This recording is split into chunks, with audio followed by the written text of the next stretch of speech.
Okay, on top of that divide that we're seeing take place between the industrial countries and the poor countries, let's talk for a second about what life was like in the rich cities, because we're going to find out that, well, we already talked about this, that most of the people in the cities weren't rich, right? That there were crazy rich business owners who treated their workers like trash. Child labor ran rampant, 6-day work weeks, 14 to 16-hour work days, incredibly low pay for women and children as young as 7, and terrible treatment of workers. So, and then there's the rich business owners who are making up this new upper class in society, who can rival, maybe even now are becoming more powerful than the old nobility, the old money, right? Sometimes you'll hear people talk about old money versus new money. This is the new money of the early 1900s.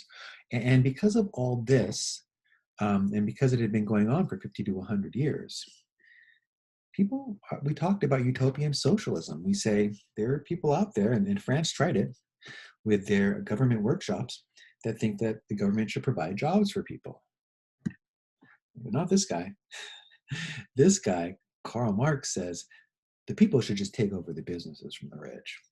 Look, there's more of us. We'll just go take their stuff, and then we'll share it equally. And he comes up with a radical version of socialism that we call Marxist Socialism, and he uses the name communism. Okay, in his opinion, the workers should rise up and, with a violent revolution, take over all the businesses from the super rich business owners, the bourgeoisie, as they were called, and share the wealth amongst each other, have a very equal society where everyone has the same amount of money. No one is poor, no one is rich. We're all equal in this world that he predicted. And when he first wrote it, no one listened. But years later, decades later, people start to listen. Soon in Germany, in the 1870s, a socialist party is forming. And they're running for office. And Otto von Bismarck's going to shut them down, but then he's going to take some of their ideas like an old age pension, ideas like a 5-day work week, ideas like an 8-hour workday with overtime, and he's going to start blending them into the government. Bismarck was a genius. He was a real politique, right? He was a master politician, and he didn't want the other party to become powerful. So he stuffed them out, but then stole some of their ideas that were popular with the people. And we're going to find that some of these socialist ideas between, say, 1875 and 1950, over the next 75 years, these ideas will become a part of all governments to a varying degree, including our own. Also, in this period, we see the rise of labor unions. Now, I am going to tell you straight out, I am part of a labor union. So my opinion on this will be biased. I don't know if you remember when we went on strike a few years ago, but I was out there in the rain, pouring rain. My daughter, she got sick. I had to stay home after the first 2 days because it was just so cold and rainy. Until my wife got back. She wasn't in school back then. Maybe she was. I don't remember. Yeah, that was the very end of school. She was doing work study. When she got home, sometimes I would sneak back and I would protest some more. We were dancing, man. It was fun. Anyways, labor union saved this country. Okay, there it is. That's my bias. It's true. I think unions are awesome, and the reason is because unions allow workers who have the same job to band together and to insist on better pay. You know, if it weren't for unions, maybe there would be socialist revolutions. Maybe the workers wouldn't have been placated, okay? But one way to keep workers happy was to allow them to unionize, allow them to negotiate for raises, to negotiate for better working conditions, to negotiate for 5 days a week or 8-hour workday. And then the owner of the business would oftentimes agree. Because, you know, there's this myth out there that that workers need business owners. Yeah, I mean, that's true. Of course we do. We all need jobs. Business owners need workers. Okay, don't fool yourselves.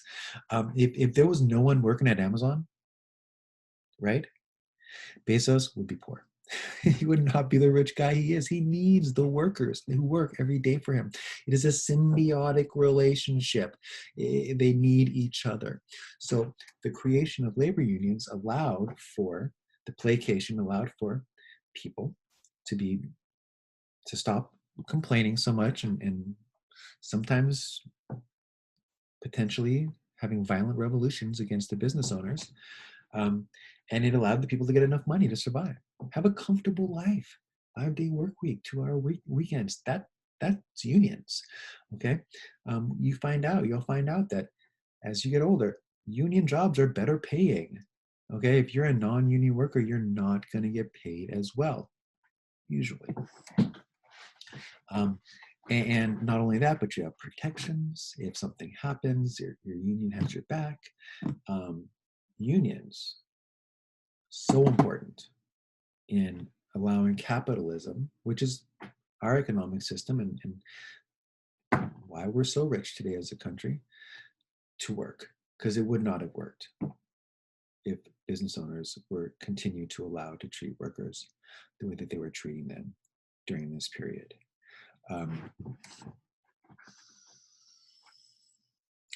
So because of the way workers were being treated in the cities, we see changes being made.